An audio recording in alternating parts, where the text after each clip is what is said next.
911, where's your emergency? Someone is a robber at a pawn shop. Someone's robbing the pawn shop? And my parents got shot. Where is the robber? He's right here right now. Where are your parents? They're dead on the ground. Come here quickly because I'm afraid. The police immediately rushed to the scene of the crime, hoping to save 9-year-old Andrew and his 14-month-old sister, Naomi. An unknown man had committed a ruthless attack on the priest and his family. Leaving no traces behind, the criminal made it one of the detectives' most challenging cases in the detectives' careers. Fortunately, they managed to find witnesses who had seen everything. Their testimonies helped uncover the truth about what had really happened to the Hockensmith family. In 2013, in Danville, Kentucky, 35-year-old priest Michael Hockensmith, who had previously worked as a manager at a local pawn shop, had to take full control of the pawn shop due to the former owner's health condition.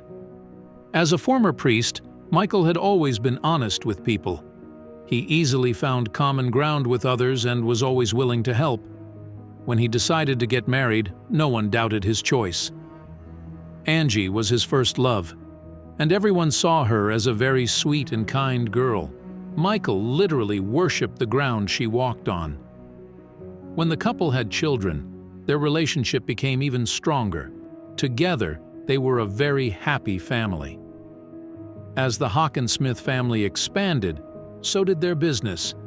The pawn shop, ABC Gold, Games and More, became a successful family venture, attracting regular customers like broker Dan Smith, with whom they often conducted business on Fridays. Life seemed perfect for the Hockensmiths until one day in 2013 when an unknown man decided to disrupt their peaceful existence.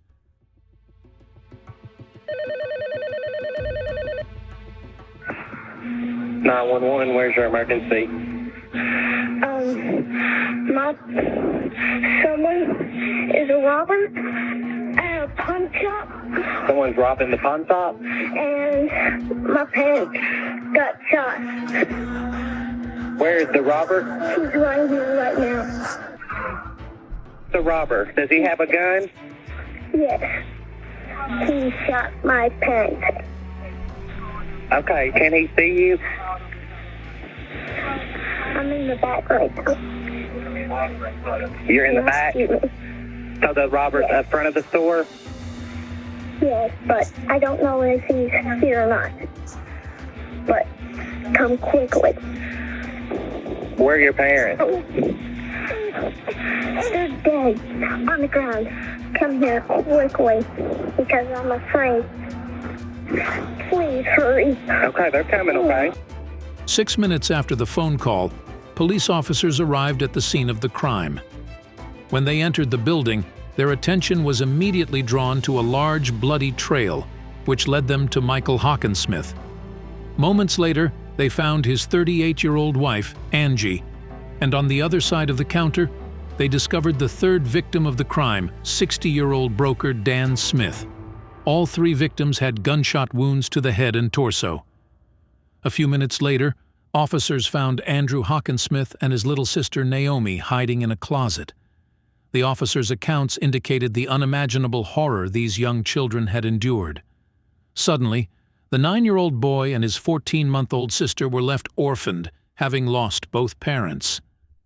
Upon examining the crime scene, police found 14 spent .22 caliber shell casings and 3 intact bullets, along with a briefcase that belonged to Dan Smith.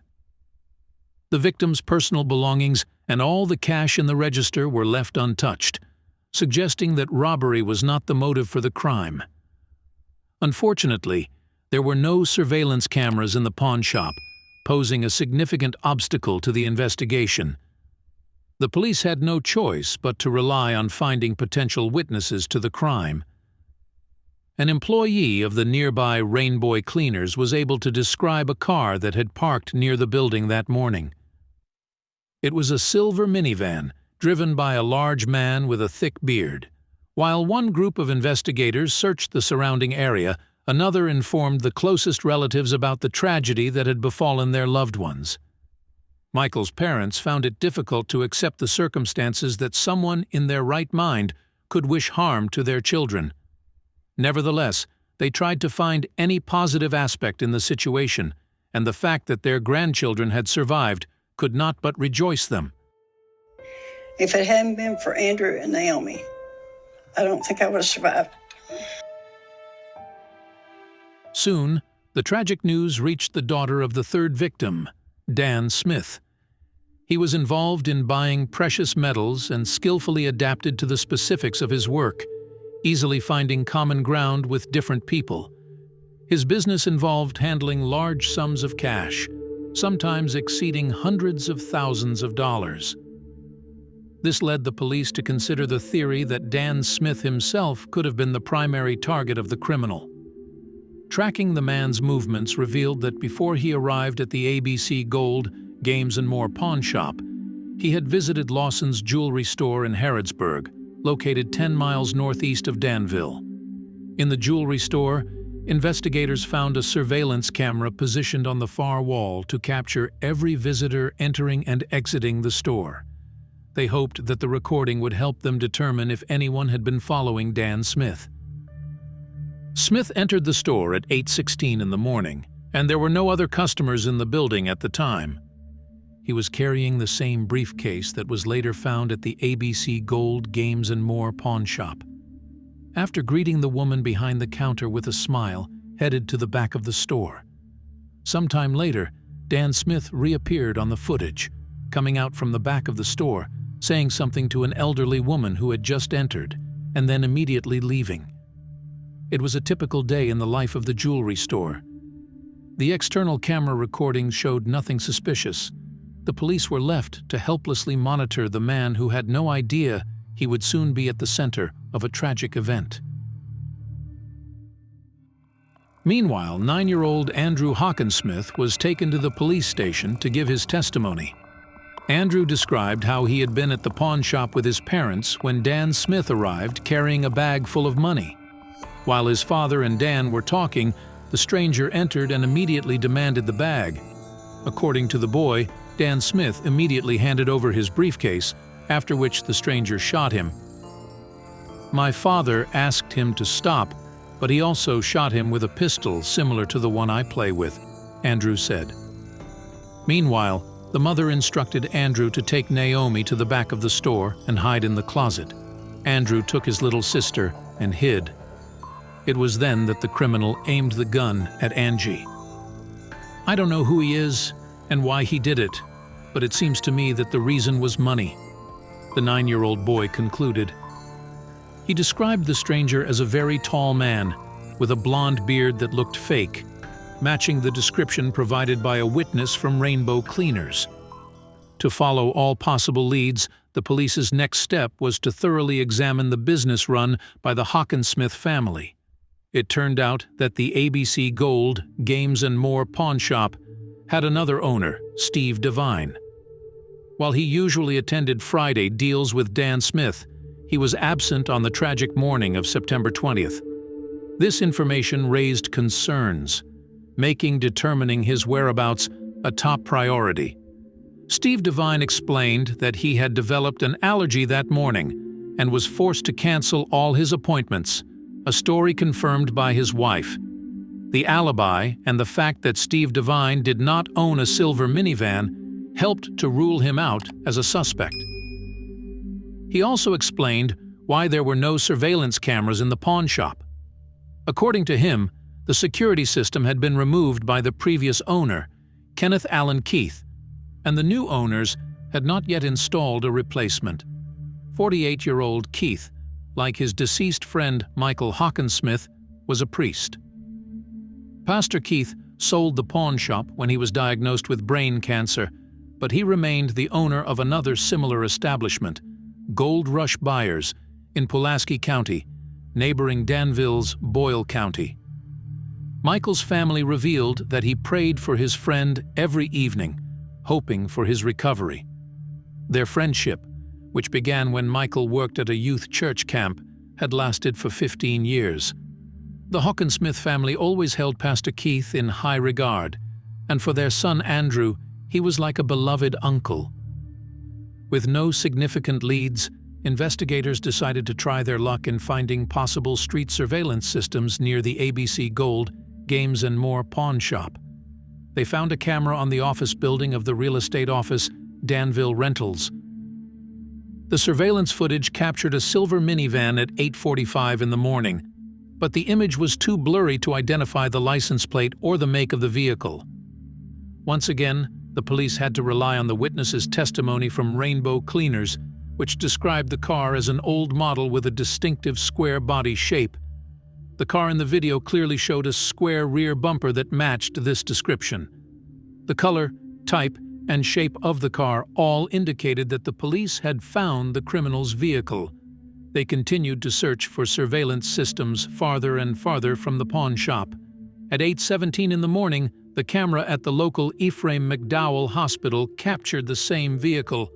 And finally, investigators were able to determine that it was a silver Dodge minivan. Michael and Angela's family organized a candlelight vigil in their memory. Hundreds of compassionate people attended that evening, demonstrating the depth of love for their lost ones.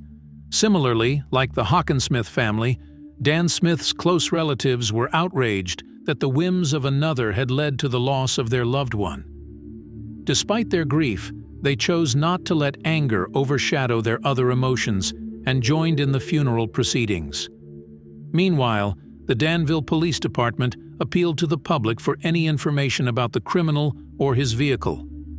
Immediately after this, on September 24th, the police received a call from Tracy Harold, a pastor in Warren, Michigan. He claimed to be a friend of Kenneth Keith and mentioned that during their last conversation, they touched on the topic of the murder in Danville, and at that moment, Mr. Keith seemed to change. Pastor Kenneth Allen informed his friend that on that particular day, he was driving to Danville for medicine for his wife. He also expressed a sense of guilt for what happened, as he had given Michael Hockensmith the opportunity to become the owner of his former business. Keith put forward the theory that Dan Smith himself could have been the main target of the attacker. Keith explained that Dan would come to him every Sunday to pawn all his gold, always carrying large sums of cash with him. Keith speculated that someone might have tracked Dan's route and ultimately targeted him, but there was more to the story. As it turned out, the pastor's relationship with the Hockensmith family was not as everyone had believed. Between you and me, brother, they were crooked people. They went into it with the whole point from day one to take over that business from me. These words raised suspicions, leading to Pastor Keith being added to the list of suspects. To verify his alibi, investigators decided to review the surveillance footage from the Good Neighbor Pharmacy, where, according to the pastor, he bought medicine for his wife. At 9:24 in the morning, a man entered the pharmacy, indeed Pastor Kenneth Allen Keith, but he looked nothing like the man who had committed the triple attack just minutes earlier. He was not wearing a green jacket or a beard, which were distinctive features of the assailant. However, this did not rule out his involvement in the attack. There was a 7-minute gap between Andrew Hockensmith's call to the police and the pastor's arrival at the pharmacy. The police decided to check if it was possible to travel from the crime scene to the Good Neighbor Pharmacy in such a short time. They found that the trip took about 5 minutes in total, so it was plausible to commit the murders, quickly get into a car, and reach the pharmacy to establish a solid alibi. The key clue was that Pastor Keith had an unregistered 2008 Dodge minivan, which was silver. However, all the evidence found was circumstantial, and it was not enough for an arrest. So, investigators turned to Tracy Harold to participate in a series of fake phone calls aimed at the suspect. Luckily, Tracy agreed. During these calls, Pastor Keith finally revealed his true feelings towards the Hockensmith family. When somebody's being murdered in such a heinous way as what this was, you want to make them, out to be saints. I understand that. Mm-hmm. But between you and me, brother, they were crooked people. Is that right? They went into it with the whole point from day one to take over that business from me. I don't mean to speak ill. No, hey, man. Facts are facts. Yeah. And here's the thing. I can't tell nobody none of this because what does it make me look? Yeah. It makes me look like a perpetrator, see? And then, what everyone had been waiting for happened. Keith began discussing details of the case that had not been made public. I was in Danville, but I was at the pharmacy. I'm standing in the pharmacy while all this happened. Following that, Pastor Kenneth Keith explained that he left Danville and returned to Somerset. He then took his car to the car wash to prepare it for a planned family vacation. At 10:50 in the morning, Keith was seen on camera walking down the hallway to the cashier's counter with a noticeable smile. It seemed clear that he was not involved in the dreadful crime that occurred earlier that morning. The external camera footage covering the parking lot showed Pastor Kenneth leaving the car wash in the same silver Dodge at 11:25, matching all the images previously obtained from various surveillance systems in Danville. At that point, they had enough evidence to arrest the suspect.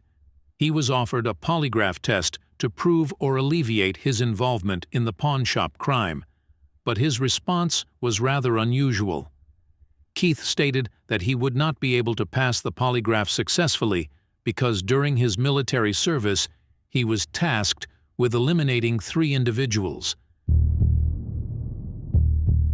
The investigators obtained a warrant to search Kenneth Allen Keith's pawn shop, where they discovered a fake beard and a significant amount of cash. The police could not find any legitimate explanation for how he acquired most of the money. They also found bundles of bills wrapped in a ribbon with the name of the bank that issued them, revealing Dan Smith as their client. Further investigation revealed that the money found in Keith's pawn shop had recently been withdrawn from the account of a dead broker. Additionally, several .22 caliber casings were found in Keith's pawn shop. According to ballistics analysis, they were fired from the same weapon used to shoot the parents of young Andrew and Naomi. Based on all the evidence found, Kenneth Allen Keith was charged with 3 counts of deliberate homicide and first-degree robbery. It turned out that Pastor Keith believed that Michael Hockensmith and Steve Devine had conspired to get rid of him from the business. Knowing that Dan Smith carried large sums of money, Keith decided to exact his revenge on the day of their planned meeting at the pawn shop. Keith aimed to mislead law enforcement into thinking the crime was motivated by robbery. In reality, Michael Hockensmith and his partner Steve Devine had no involvement in the imagined conspiracy against Keith.